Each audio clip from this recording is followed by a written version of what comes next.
It's 4:47 in the morning. We just pulled out of our hotel at the Canyon Lodge, and we are now headed over to Yellowstone Lake, to the lodge that's over there. We have a tour booked this morning that leaves at 6, so we tried to get out of the room about 4:45. It's a 16-mile drive. They say it takes about 45 minutes or so. So we are up and at 'em again this morning early, and I'm going to see a tour from the Lake Lodge here at Yellowstone Lake. I'm sure it's hard to see here. Still pretty dark out. It's just before 6. Little fog on the lake. You can actually hear elk in the distance. I don't know where they're coming from, but you can hear them. But overlooking the lake here as the sun comes up over the mountains.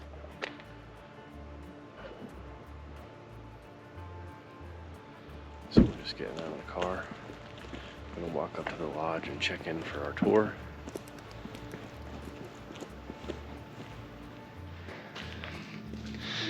And here's our ride for today. At least I think.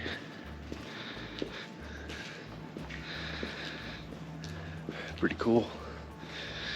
Just like the tour we had the other day.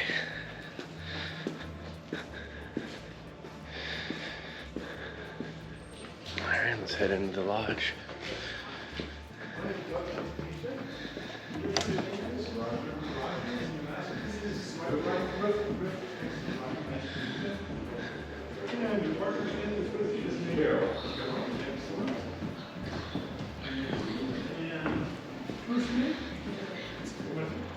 Alright, we just made our first stop here. We're still at Lake Yellowstone. Just pictures of the mountains with the sun coming up over the lake.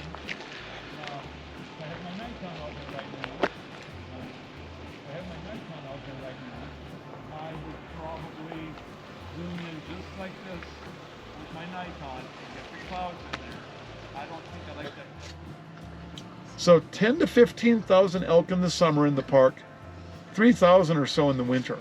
Where do the other ones go? They go outside the park to the national forest down lower elevation where there's less snow, because they got to get to that grass. And if they stay in the park, a lot of them will die of starvation because they won't be able to get through the snow to get enough grass to eat. So these are the females, and they live 20 to 25 years of age. That's a lot of animals in the park, 20 to 25 years of age. Not the wolves. The wolves, pretty tough being a wolf. If you're really lucky, you might make it to 12 as a wolf. We haven't had any make it to 13 that we know of, but we've had a few make it to 12. Well, so yeah, it's good to get them when their head is up and when they're not moving, especially in this low light.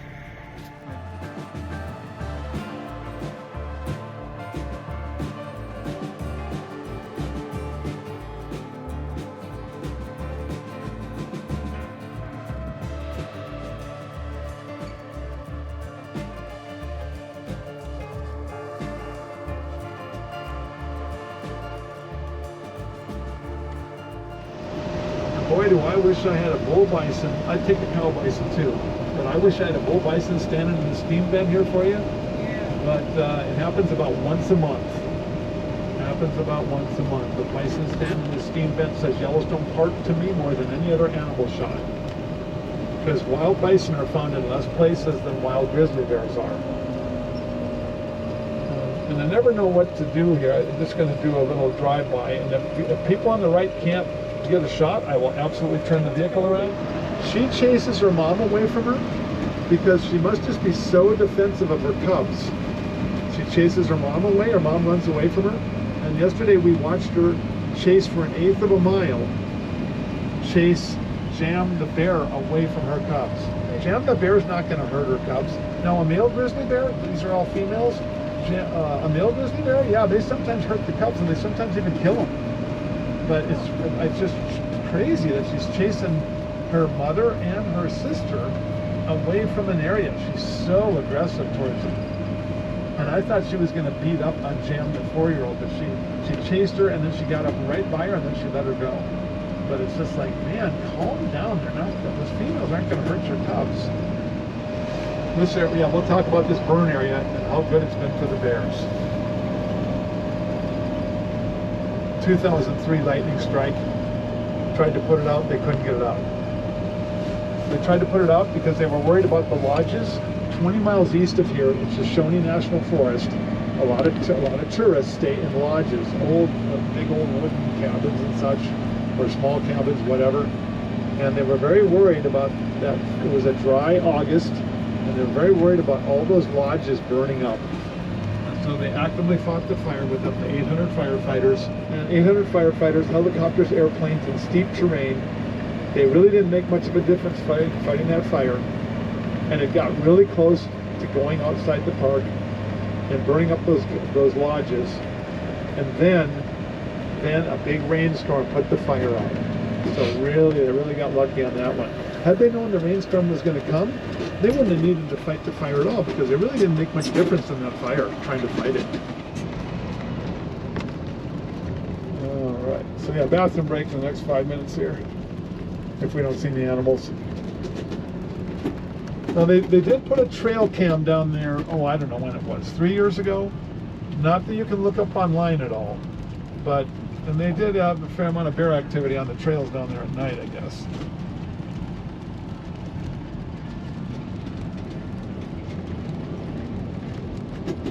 So these are the Absaroka Mountains, and we're not looking across the hillside here. We're not looking at fire.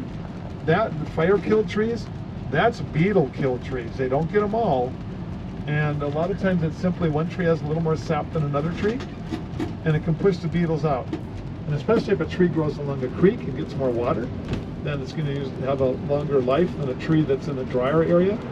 Because if you've got more moisture, you're going to have more sap. And if you're in a drier area, you're going to have less sap. And old trees don't have as much sap as younger trees and middle-aged trees. So the beetles get into the tree and kill the tree because the sap doesn't push them out. Stopped up here at Sylvan Lake. Calm this one.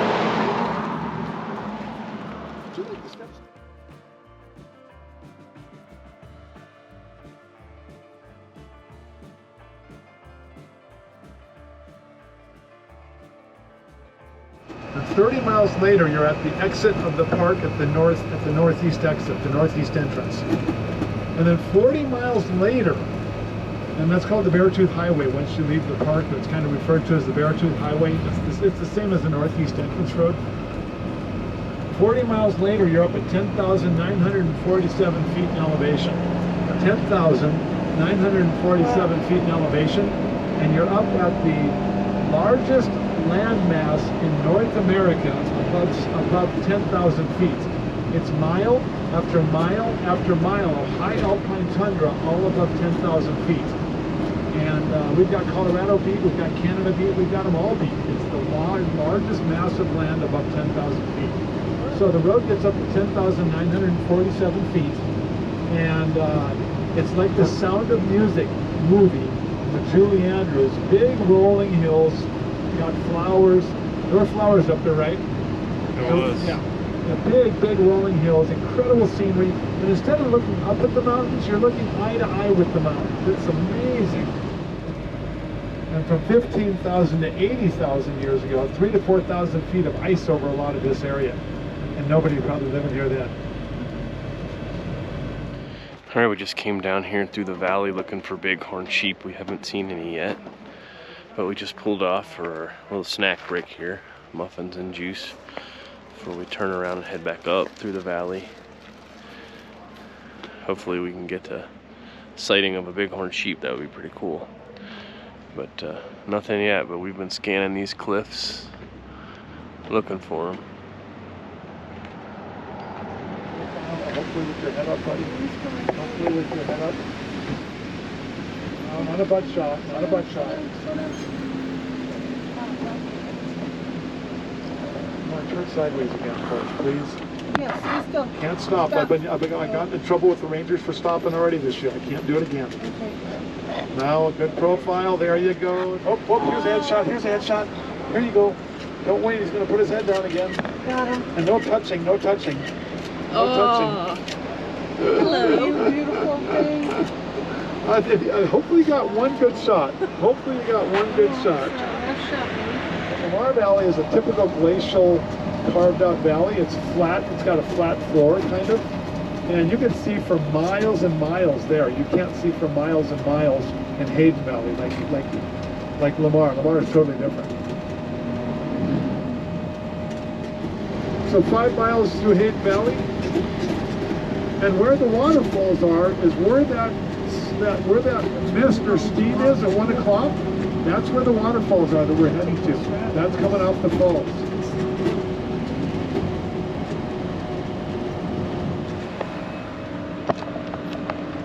Yeah, this car is going to go around here. That's fine. It's a passing lane. You can do that.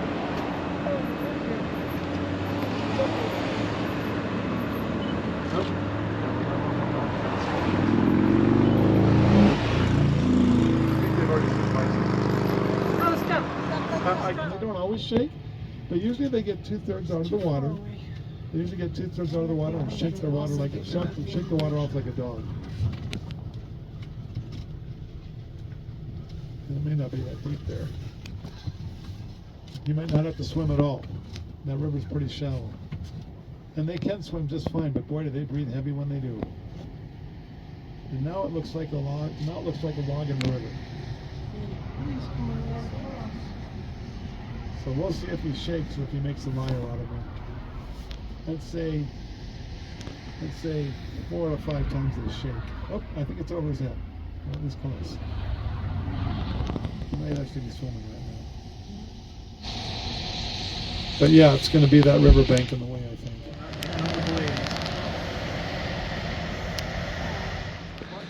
All right, we just got out of the touring car. We just came across the Haden Valley. We're now back at Artist Point. We were here yesterday.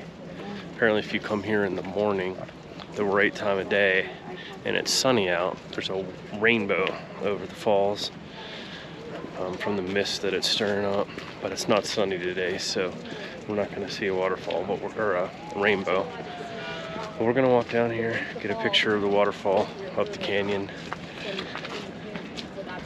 You can hear the rumble of the water in the distance.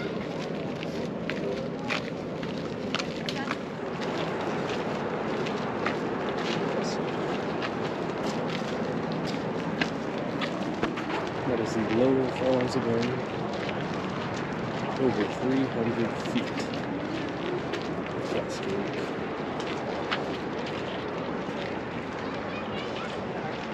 Oh yeah. Sometimes I hear that.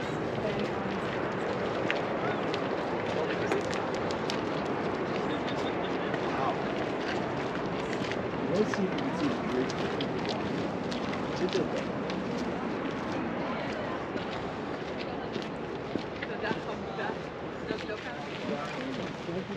I'm gonna back up a few feet here.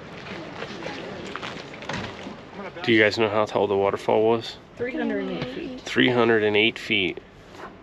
The lower falls. Well, our time in Yellowstone has come to an end. We are headed south out of the park towards the Grand Tetons. We just finished up our morning photo tour of the safari. They dropped us back off at the Lake Lodge, and unfortunately by that time it was raining. We were going to explore Yellowstone a little bit more, but it's raining pretty good, so we're just going to head to the Grand Tetons. Hopefully by the time we get there it's finished raining. If not, we'll find something else to do, I guess. So we left the lake and we headed over to the West Thumb Geyser Basin. Checked it out from the car because it was pouring down the rain, but you can still see the steam, get a decent view. And now we are on the road again, headed south. About 27 miles to Grand Teton National Park.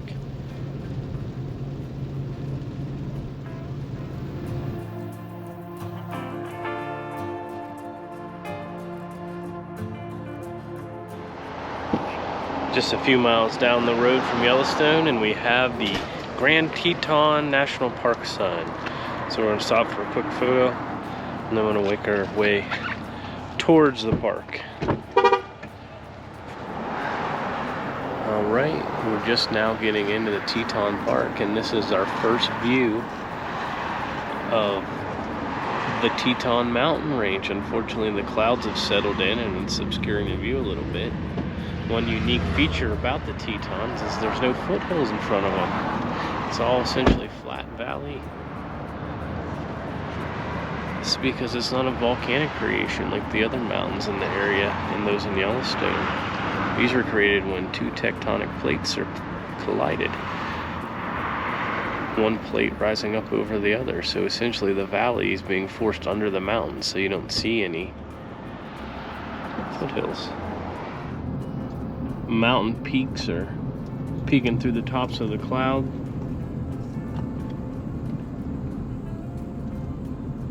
Kind of looks like Mount Everest poking up in the distance, or maybe the Matterhorn at Disneyland.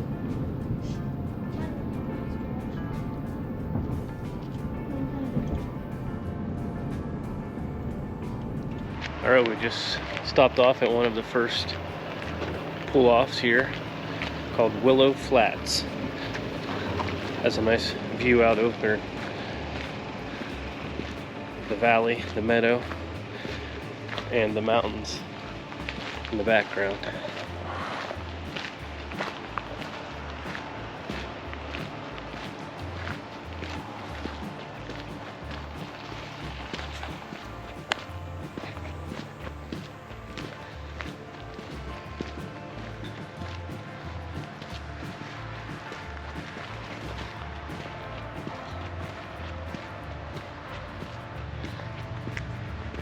Pretty impressive mountains.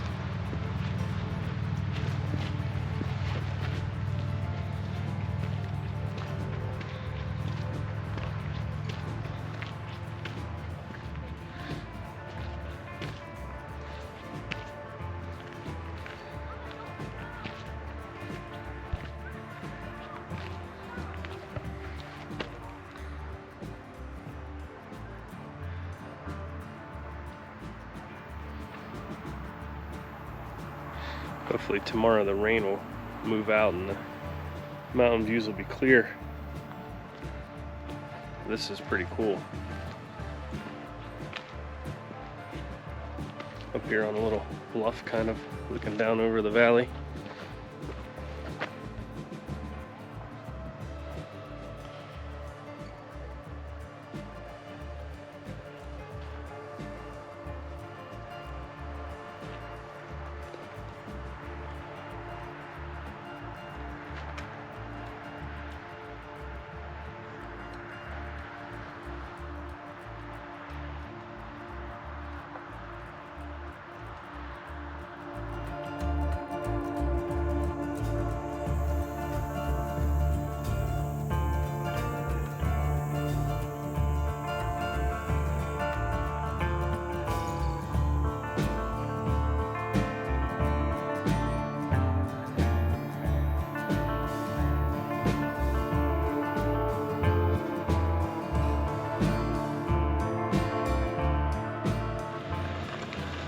We just pulled in here to the Mount Moran lookout, and Grand Teton is now out from behind the clouds. It's the tallest mountain in the Tetons, 13,775 feet, and has a prominence of a little over 6,500 feet.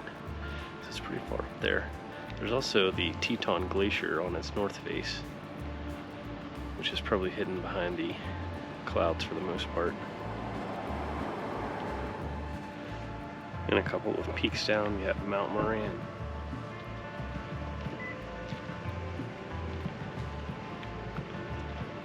Looks like we've turned in for Jackson Lake Lodge. If we're checking in or returning, enjoy your stay. Pulling into the Jackson Lake Lodge.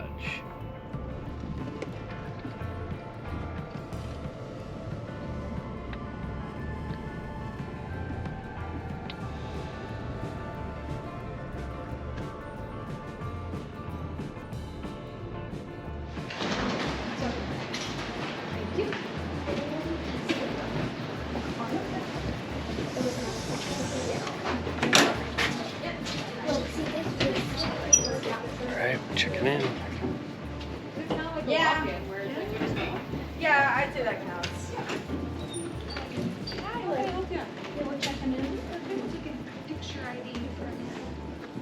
Ciao. Hello.